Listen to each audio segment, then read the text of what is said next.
Good morning to you. We are coming to you live on the fourth and final day of the UN World Data Forum in Cape Town, South Africa. Joining us now are Robert Kirkpatrick and Paula Hidalgo-Sanchis. Robert is the Director of UN Global Pulse, an initiative of the United Nations driving a big data revolution for global development and resilience. The Global Pulse's network of labs around the globe. They help the UN system to mainstream application of big data for sustainable development and humanitarian action. Paula is manager of Pulse Lab Kampala in Uganda. She has worked as a humanitarian and development practitioner in more than 20 countries.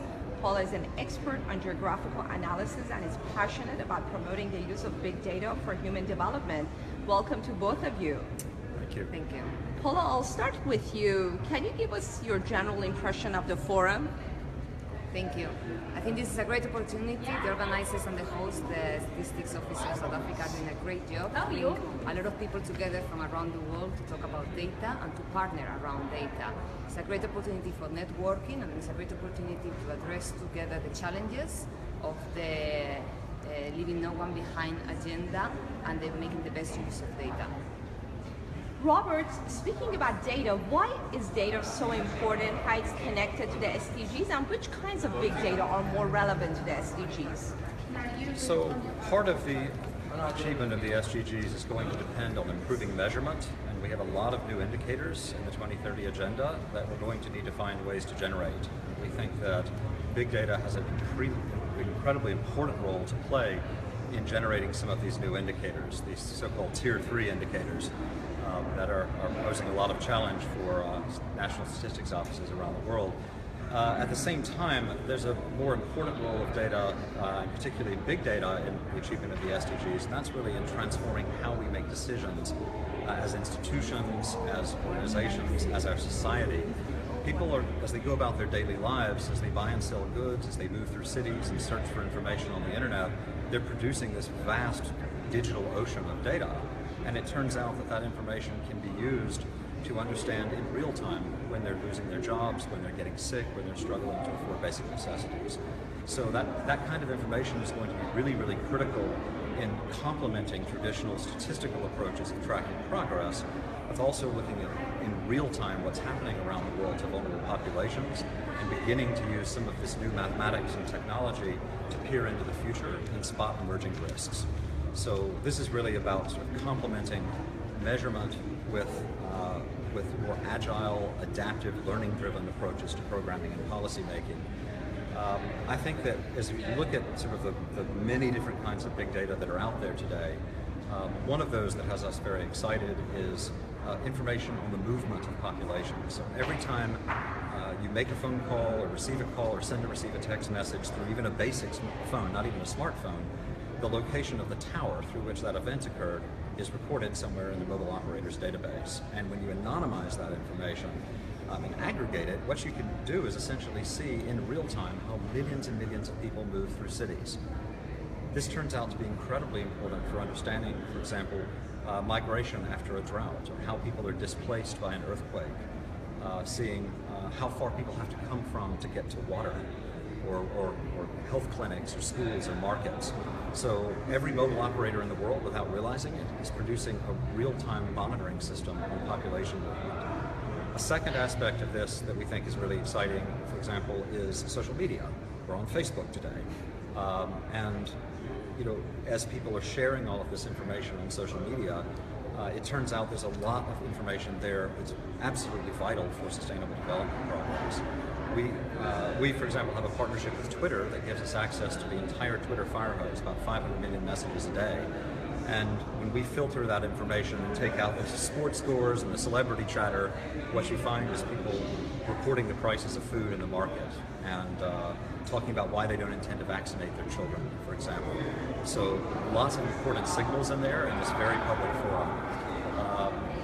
The final area where we're really excited is really trying to reach across the digital divide into more disconnected and vulnerable communities who aren't always on the internet, can't afford smartphones.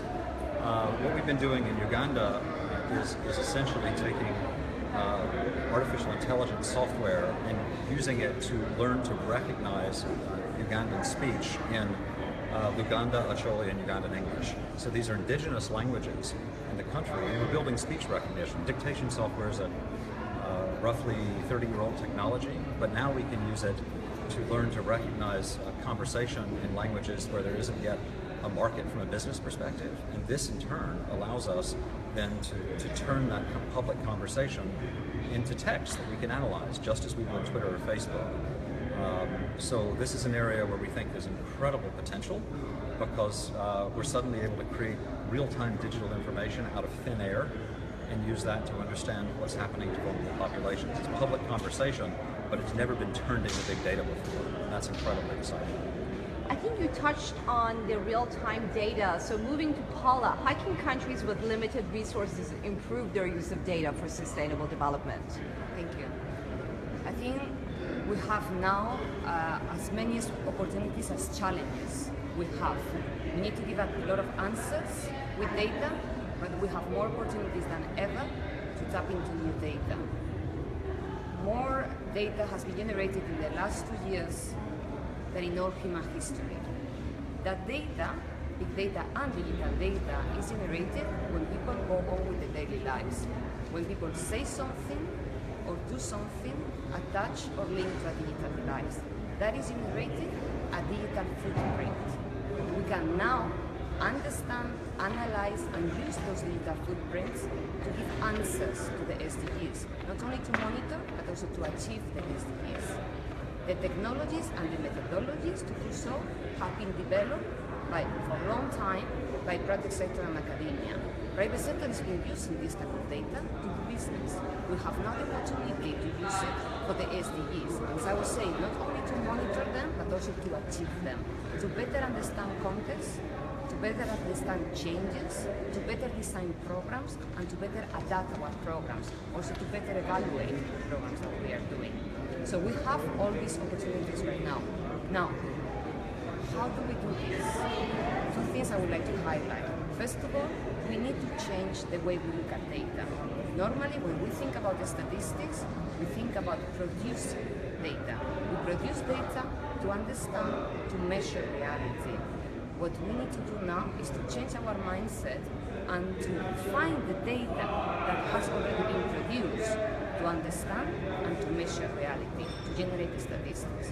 We know that that data, this new data, digital data, big data, will never be represented in universes of analysis the same way that other data is doing.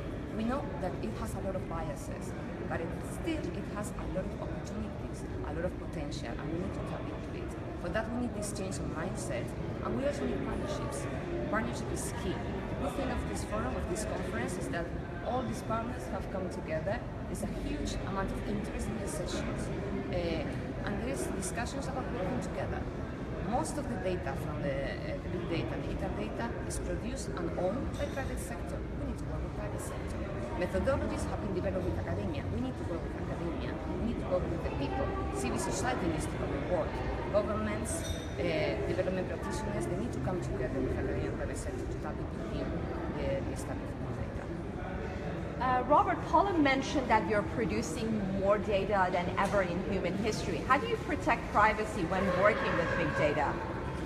Big data poses unique risks from a privacy standpoint, because you can't simply take out the explicit personally identifiable information, such as name or phone number or address, and expect that the risk of re-identifying somebody in this data is simply gone away.